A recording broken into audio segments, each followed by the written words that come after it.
City update ન્યૂઝમાં આપનું સ્વાગત છે। સુરત શહેરમાંથી એક અત્યંત કરુણ ઘટના સામે આવી છે। ધોરણ 10ના વિદ્યાર્થી કૃષ્ણા ચૌહાણનો 38 કલાક બાદ તાપી નદીમાંથી મૃતદેહ મળી આવ્યો છે।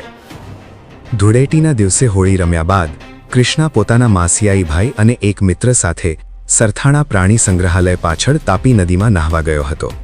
આ દરમિયાન બંને ઊંડા પાણીમાં ગરક થઈ ગયા હતા।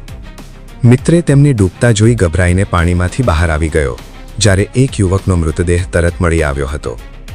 રેસ્ક્યુ ટીમ દ્વારા સતત શોધખોળ બાદ 38 કલાક પછી કૃષ્ણા ચૌહાણનો મૃતદેહ મળી આવ્યો। કૃષ્ણાના પિતા દુબઈમાં નોકરી કરે છે, જ્યારે માતા હીરાના કારખાનામાં કામ કરે છે।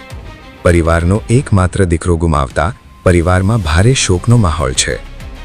બોર્ડના ત્રીજા પેપર પહેલા બનેલી આ ઘટના સમગ્ર વિસ્તારમાં શોક ફેલાવી રહી છે।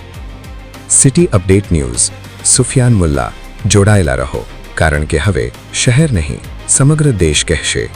આ છે સિટી અપડેટ ન્યૂઝ।